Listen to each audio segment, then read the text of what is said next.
Welcome to the Essential Self-Care Podcast, a show for those of us who are, let's face it, too busy for self-care. Each week, we bring you real-life stories and expert insights to help you create a kinder, more compassionate relationship with yourself. I'm your host, Dr. Chaudhery-Malgeri, a physician with over 2 decades of experience blending Eastern and Western well-being practices. As the founder of Radiant Living Institute, I'm here to help you reconnect with your own inner radiance. Remember, small changes make a large impact, and it all starts here. Please note, this podcast is for educational purposes only and is not medical advice. Always consult your own healthcare provider about your specific situation. Now, let's get started. Welcome back to another episode of the Essential Self-Care Podcast. I am so excited about today's guest. She is someone who I met actually not too long ago. We met on LinkedIn and we've had a few conversations, and she is definitely someone who I feel like we could just talk all day long. So we will try to keep it concise in today's episode, but I'm just, all that to say, I'm just so excited to have her on this show. Today's guest is Dr. Malasri Chaudhery-Malgeri. She is a psychologist and founder of Synergy Center, where she provides premier holistic wellness and life management services for all ages. Her approach embodies the integration of Western psychology and Eastern philosophy, bringing together the best of both worlds in her work with clients. No wonder we get along so well and we have so much to talk about. In addition, Dr. Mala is a professional speaker on topics related to rehabilitative martial arts, rehabilitative henna art, martial arts mentality in the workplace, and more. And if that wasn't enough, she is also the Chief Clinical Officer for Recovery.com, a platform with the mission of helping everyone find the best path to recovery through the most comprehensive, helpful network of treatment providers worldwide. Today, we're going to talk about something really interesting that we have not talked about on the show before, and that is called rehabilitative henna art. I'm so excited to have you here. Welcome to the show, Dr. Mala. Thank you so much for having me, Dr. Ajmani. I'm really honored to be here, and I love talking to you too. So I'm excited to dive into this conversation. Yeah, absolutely. So it was really exciting. You know, Dr. Mala and I connected on LinkedIn, and Dr. Mala has a personal website, and I went exploring on her personal website, and I saw just such a wide array of services and skills listed on there. You know, in addition to having a PhD in psychology, and I always love talking to psychologists about, you know, there's just so much interesting overlap in the work that we do. And then I also saw a whole section about henna. And so I was like, you know, Dr. Mala, what's this all about? Tell me a little bit more, because, you know, culturally, we both come from a culture where henna is part of many sort of cultural traditions and celebrations and routines and rituals. And so I was just curious. And as Dr. Mala started to explain more about her work with henna and how she's really used it in a way to address mental health, I was just fascinated. And I was like, please come on the show and share this with me and our listeners. So let's just start there. I guess let's start from the beginning. So if someone doesn't know what henna is, can you just start by explaining that? And then I would love to hear a little bit more just about perhaps your personal journey with it, and then how that led you to think about using it in this professional setting. Yeah, absolutely. So, like you said so beautifully, henna is a beautiful artistic kind of expression that we utilize in our culture for many different festivities. It's, you know, what people are familiar with is seeing the paste being put on the hand. What henna is, it comes from Lawsonia inimus. I don't know if I'm saying that correctly, plant, but basically it's a flowering shrub. And that shrub was native to parts of North Africa, the Middle East, and of course, South Asia. The leaves get harvested, they're dried, and then they're ground into a fine powder. So sometimes you can see it not, you'll see it in the paste form, but then you'll see it in that dry powder form where you can make the paste. So traditionally speaking, the art of henna, the paste, used to just be applied even for soothing qualities. In the heat, it would help with cooling you down. So before we even got to intricate designs in any way, it was literally just put on almost as like like a soothing cream kind of thing that you would allow to dry, and it would help with cooling you down. I And was that gonna say that's actually, one of the first things I mean, I think of the yeah, beautiful designs. I love yeah, getting henna done, but I also think of just that cooling and yeah. and I love how you use the word soothing because that is Mhm, exactly how I think of it too. It's like mhm. cooling, like relief sort of sensation that I Yeah, experience when I'm getting yeah. henna applied.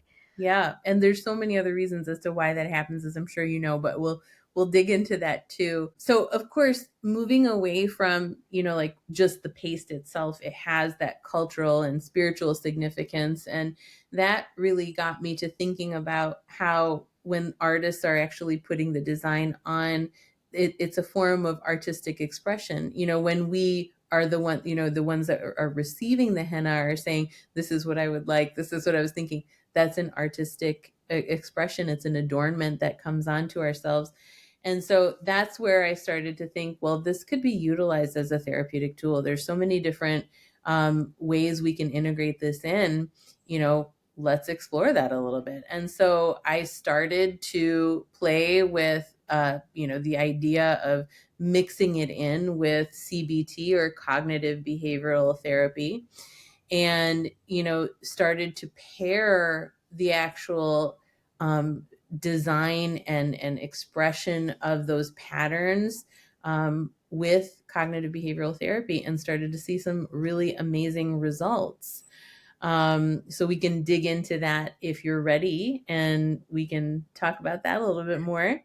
I would love that, but I want to reflect on a couple things Sure. already as well. Yeah. One thing is when you were just describing the creative expression for someone who is getting the henna done, right? Having it Hmm. applied, and Hmm. then also the creative expression of the henna artist Hmm. who's Hmm. actually applying the design and creating that design. It made me think a bit of when I teach yoga because I'm also a certified yoga instructor. So in the way it made me think of yoga and sort of drawing that and expanding on what we were just talking about, sort of this soothing Hmm. feeling as well, is that when I'm teaching yoga, it's so interesting because yes, I'm offering this class to the students who are there and Hmm. they're receiving it and experiencing it in a certain way.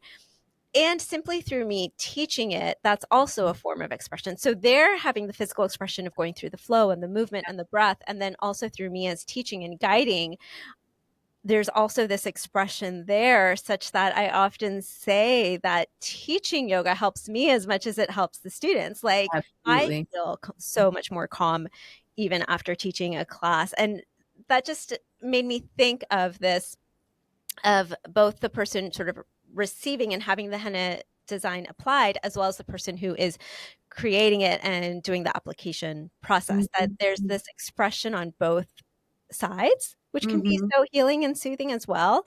Yeah. And then the other thought I had, which we can get into maybe now or a little bit later, is just how many of the designs used have a sort of circular, flowing sort of Mhm. dimension to Mhm. it, and Mhm. just sort of what role that aspect may have in the in how it feels, in the Processing. sensation of it, in the Yeah. practice of it.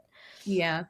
I mean, I've found a couple of things on that. We can probably dig into that when we get in, but the circular designs was actually where I started, and then there's so many different ways to express, what your emotions are, what need to be expressed, that we started to actually get into experimenting with more rigid lines, or what we would classify as like modern lines, and the thought of even breaking out of more traditional henna designs and just utilizing it as a means of almost like a temporary tattoo, but that tattoo, right, is an expression of where you're at right now. But because it's not permanent, it gives the person the ability to be like, this is how I feel today, and I'm going to do another one next week, and you can, just continue to build on it. Of course, that's the beauty of henna. So yeah, we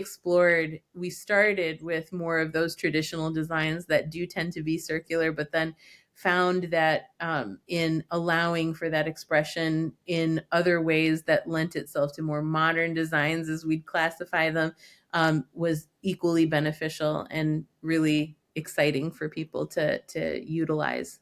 Yeah. I really love and appreciate that perspective because Mhm. it also gives us permission that, all of it is valid, right? Mhm. Whatever we're feeling in any given moment, whatever we're experiencing in any given moment, that's all valid. And I feel like that perspective really opens us up to that and to Yeah. accepting and acknowledging that. Yeah. So why don't we use that as a segue then to go into how you combined henna with CBT, cognitive behavioral therapy? Before we go on, I'm excited to share something that could really make a positive impact on your life. Need a way to improve focus and reduce stress? Inner Radiance Through Meditation is a self paced audio program that guides you through the what, why, and how of meditation. With 3 audio lessons, including guided meditations, you'll learn how to overcome common obstacles, understand the science of meditation, and start a home practice that fits your life. Ready to find peace amidst the chaos? Head over to radiantlivinginstitute.com to access this course and start your journey to inner calm today. I hope you found that helpful. If you're ready to explore this more, check out the link in the show notes below. Now, let's jump back into today's episode. Yeah, yeah. So cognitive behavioral therapy, the basic tenor is trying to reframe those negative thought patterns. And the place that I focused on combining these two tools together was to be able to have an externalizing of the internal dialogue in a safe and, again, kind of cathartic and soothing way. So where CBT helps with clients identifying and reframing those negative thought patterns, the henna process serves as a visual and symbolic medium to represent those internal shifts. And as the client is articulating their maybe limiting beliefs or emotions, what the practitioner or guide is helping them with doing is designing symbols or affirmations to reflect new and empowering thoughts. And that can either be inscribed on the skin through the henna or simply verbalized with more of a symbolic representation in the henna that utilizes maybe design that they like that is more traditional, that represents that for them, or one that they're coming up with for themselves. So in essence, the henna becomes the canvas where the thoughts are transformed into those symbols of strength for people. And as we said, also it has that kind of somatic connection. So where CBT often focuses on thoughts and behaviors, rehabilitative henna adds to it a sensory and embodied component. And the process of receiving it or applying it yourself is very tactile. And we did a couple of things with the groups that I've worked with before, where even if you didn't want to utilize placing the henna on yourself, the act of drawing the design out or utilizing the paste on maybe a piece of paper or cloth, heavy paper, still gives you that grounding, rhythmic tool that creates space for mindfulness and that nervous system regulation that we're seeking. So it kind of, the way I like to think about it is the henna and the art of the henna is that expression. It's that somatic connection, and it just reinforces and grounds the individual through their reframing process, giving them a mode of safe expression of their emotions. There are so many layers to this. Thank you so Mhm. much for diving us through and walking us through Yeah. many of those layers. I love that. And what you said also, everything that you shared resonated, and I love all of it. One thing particularly about how you said it's this sort of sensory embodied Mhm. experience. And that's Mhm. something, in my work, particularly in what initially drew me to yoga over 2 decades ago, Mhm. was this sort of really connecting Mm-hmm. connecting the mind and body. I know that's the common phrase. It might sound kind of cliche, but it truly is, because we can spend so much time in our head, right? Yeah. And what you talked about of those sort of, internalizing thoughts, right? I mean, I've definitely had that, even with all of the work that I've done, right? It's just Yeah. human nature of, I think I was Mhm. just doing it last night, of going around in circles in my head with certain thoughts, Yeah. and weighing certain decisions. And so it's an method of expression, of externalizing that in a very embodied sensory way that also helps regulate your nervous system. And then another layer to that that I was thinking of is just the social component as Yeah. well, that social connection, whether you are applying it to yourself with a guide, with Mhm. a guide or therapist assistance, or if someone is applying it to you or you're applying it on someone else, there's that social connection, that social dynamic as well. Can you speak to that a little bit as well? Absolutely, absolutely. One of the things that we say in the recovery space is that so many of our diagnoses tend to be isolative. They reinforce that sense of isolation, and so one of the things that we found in applying this as a tool with the groups that we've worked with is that that connective element, it pulled them out safely, so it wasn't as daunting as it might be to attend a group meeting or a group therapy session where you're sitting in a chair and in a circle, and now you're compelled to either listen or you have to share, and that can be very scary for a lot of people, right? So one thing that we found was that it became this beautiful nonverbal therapeutic outlet where you could still connect and come out of that isolative place and know that this was a safe space to be able to express yourself as you could and wanted to, while getting something cool and doing something cool and learning how to do it for yourself. And it became a really deeply personalized experience for people, but also not reinforcing isolation, giving them that sense of connection. And that's what we say, right? There's a healing to be had in connecting with others. And I can't recommend that enough as part of anybody's recovery journey. At some point in that journey, it's very important for you not only to do that individual work, but to have that sense of connection. Absolutely. It's something that we need so much in our Mhm. communities, in our world these Mhm. days, perhaps more than ever. And so I love that. And there's two things that came up for me that I want to ask you about and talk Yeah. about next. One is, even, we talked about some of the cultural roots Mhm. of henna art. And I just wanted to see if you could speak to, someone who's listening who may be like, well, I'm not from that cultural background. Is it okay for me to try this? This sounds really interesting. Like, what would Yeah. you say? Oh, 100%. Yes. And that's the thing. One thing that we did when we were doing this with, again, our groups of people is that not everybody was of a Southeast Asian background or, a cultured background necessarily. It was kind of brand new for many people, even for those who came from maybe a region that practiced the use of henna.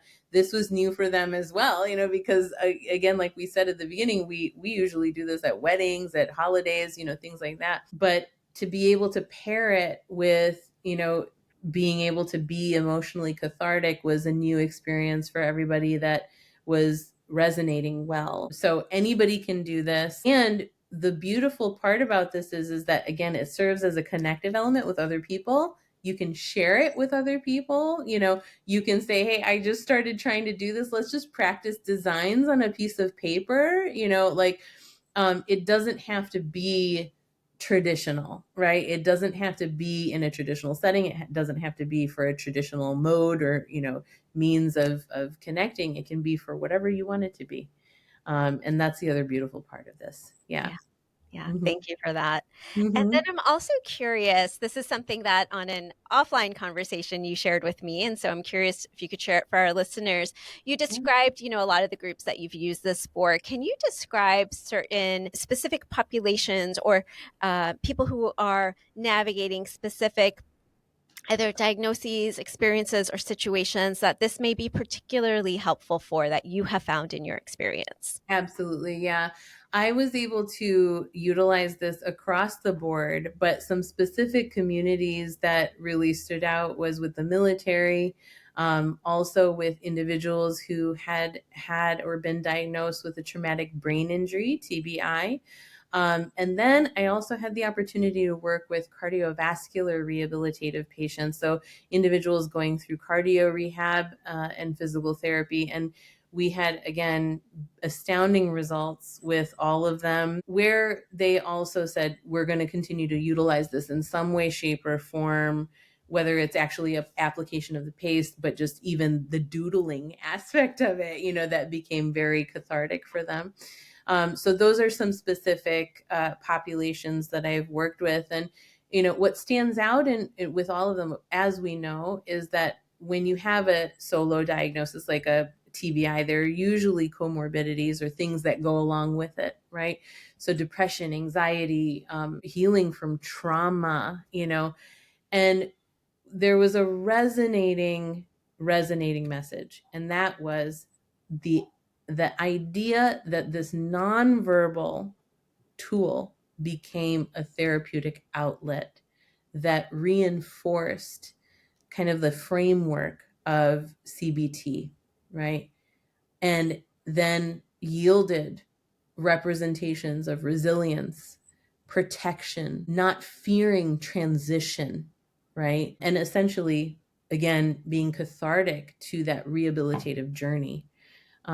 So it was, again, very experiential, very visible, very deeply personalized, even though we were coming together as a group where individuals then felt empowered to continue to utilize it and have it become part of their lived story, and that healing element become part of their lived story as a tool.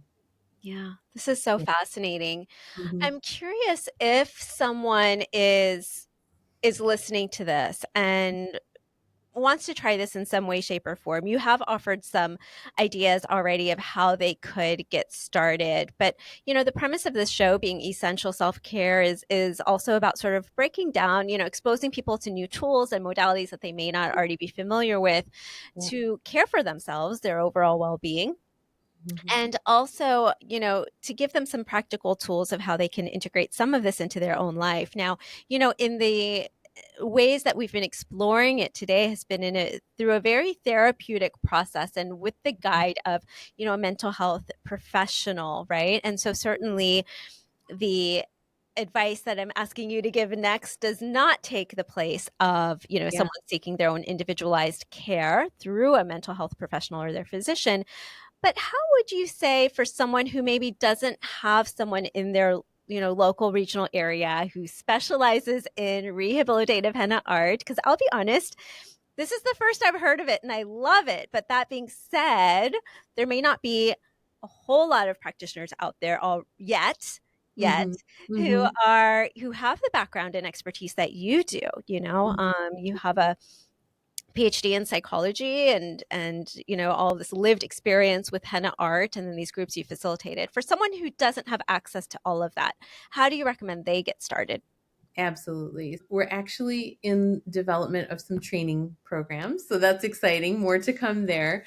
But also for yourself, if you're interested in this, easy is look up henna designs, look up, local places. If you're interested in connecting with people and just experiencing what it feels like to get the henna, I encourage you to do that. If you don't want to do that yet, you can find henna very easily online. Amazon does give you some nice little ready-made pastes, in tubes.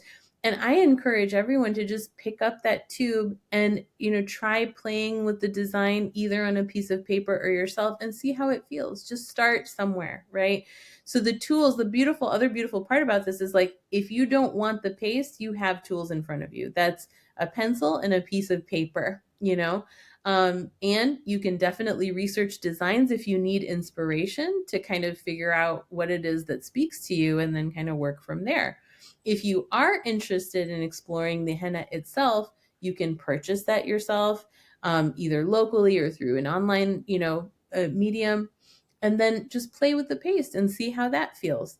If you are wanting more guidance and support in terms of the actual application, there are lots of people around locally. If you just like Google in and say, where can I get a henna tattoo? And you will find those people around you. They are there.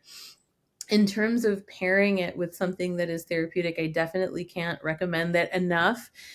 Finding a good provider that will be able to pair that for you with you so that you could either develop that system for yourself or build into it, utilizing your own therapeutic progress with your guided mental health professional. And of course, you can always reach out to me. So, Wonderful. yeah. So, that being said, how can Mhm. people reach you and find out more about the work that you're doing? Yeah, absolutely. So I'm on social platforms. So my handle is at the official Dr. Mala. And then that's across everything. So TikTok, Instagram, LinkedIn. And then you can find a lot of other components, more educational components on both my website, drmala.net, for more information about me, and the synergycenter.net for my business. And then beautiful, beautiful resource for finding treatment across the world, around the world, recovery.com. And we've got educational resources there. We've got treatment centers there. It's a resource that is absolutely valuable that I can't recommend enough. Wonderful. Thank you so much. I will drop all those links in the show notes below. Thank you so much for being here today. Thank you so much for having me. I know you have so many choices for how to spend your time, so I thank you for being here today with Essential Self-Care. As a gift, download your free workbook, 6 simple yet powerful steps to create your radiant life at radiantlivinginstitute.com and start your journey to a more radiant you.